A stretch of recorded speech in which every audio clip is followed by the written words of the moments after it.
আসসালামু আলাইকুম। ভালো আছেন? কি করেন? খাবার খাইছেন? ও, বাড়ি কোথায় আপনার? বাড়ি কোথায়? টাঙ্গাইল কোথায়? মির্জাপুর। মির্জাপুর কোথায়?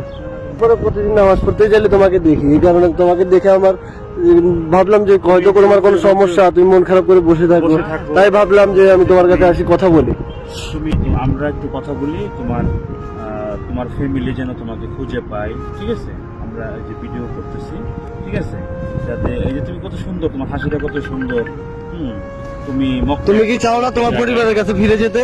চাও? চাও? হ্যাঁ চাও? আচ্ছা, তুমি এখন হ্যাঁ।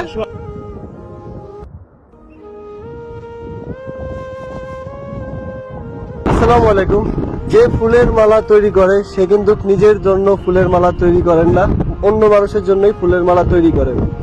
এমনই হচ্ছে প্রবাসীরা, যারা দেশের বাইরে আসেন টাকা কামানোর জন্য, কিন্তু সেই টাকা কিন্তু খায় নিজের আত্মীয় স্বজন, পরিবার এবং নিজের দেশের মানুষ বলতে গেলে।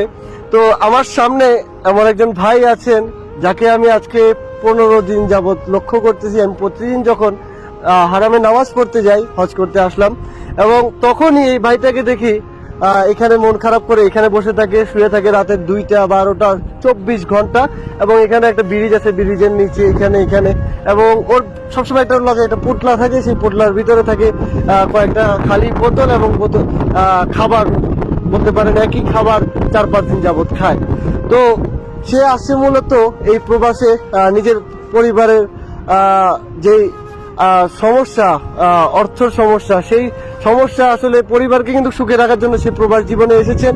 এবং এই প্রবাস জীবনে এসে সে কিন্তু এখন হয়তো সে ঋণ নিয়ে এসেছিলেন এই দেশে, অথবা কোনো একটা কারণে আজকে তিনি অর্থ ইনকাম করতে যেয়ে কিন্তু একবারে মানসিকভাবে তিনি এখন খুবই ক্ষতিগ্রস্ত এবং বলতে গেলে পাগলের পথে।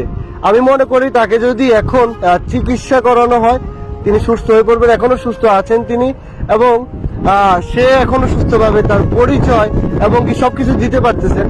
আমার সামনেই বসে আছেন ইনি, একই কাপড়ে। দেখুন, আমার মনে হয় ছেলেটার বয়স বেশি হবে না, হয়তো 20-21 বছর বয়স হবে। আপনারা এই ছেলেটার যেই ঠিকানা, এটা খুঁজার জন্য আমাদেরকে সহায়তা করবেন। এই যতটুকু আমরা জানতে পারলাম, ওর বাসা হচ্ছে টাঙ্গাইলে। এবং তোমার নামটা কি বলতে পারবে? হ্যাঁ, বলবো না? আচ্ছা, ওর নামটাও বলতে চাচ্ছে না। তো আপনারা ওকে দেখুন এবং ওর ঠিকানা টাঙ্গাইলের কোথায় আমাদেরকে জানান, এবং আমরা কনসুলেটের সাথে কথা বলে ইনশাআল্লাহ ওকে বাংলাদেশে ফেরানোর ব্যবস্থা করব। এবং আমার যতটুকু ধারণা, ওকে যদি এখনই চিকিৎসার ব্যবস্থা করা যায় ও সুস্থ হয়ে যাবে ইনশাআল্লাহ। কারণ ও এখনো অলরেডি সবকিছু মনে আছে, ও কাজ করছে, 2 বছর হয়েছে আসছে। আমি এটুকু ধারণা করছি যে হয়তো খুব বেশি দিন হয় না এই দেশে আসছে। এবং এই এখন দেখতে পাচ্ছেন ওর প্যান্ট থেকে শুরু করে কাপড়গুলো কিন্তু ভালো, কিন্তু দীর্ঘদিন যাবত এই ড্রেসই এখানে শুয়ে থাকে, এখানে ব্রিজটার নিচে শুয়ে থাকে, মসজিদের সামনে, এই রাস্তার মধ্যেও কিন্তু এই কলক টাওয়ারের সামনে যে হজ মিশন আছে বাংলাদেশের, এই হজ মিশনের অপোজিট পাশে পার্কিং আশেপাশে এই পার্কিং এ কিন্তু সারাদিন রাস্তার ভিতরে বসে শুয়ে থাকে। তো এই যার কারণে কিন্তু একই ড্রেস প্রতিদিন পরছেন এবং গোসলও করতেছেন না। তো হয়তো কিছুদিন আগেও ছেলেটা সুস্থ ছিল, হয়তো পারিবারিক বা কোনো একটা কথার কারণে এই ছেলেটা বর্তমানে অসুস্থ হয়ে পড়েছে।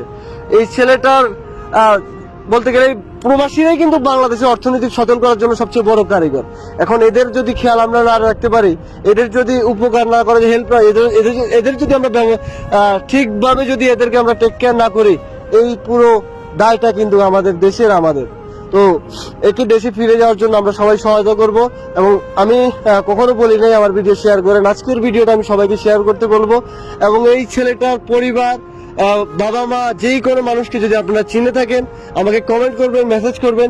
ইনশাআল্লাহ এই ছেলেকে আমি আনিস ভাই আছি, এবং আমরা সবাই মিলে আমরা একে দেশে ফিরে যাওয়ার ব্যবস্থা করব।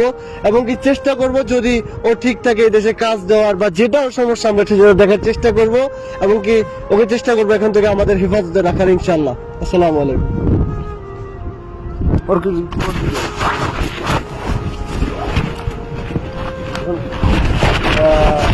খাবার খাবেন? আসুন আমরা খাবার খাই, টাকা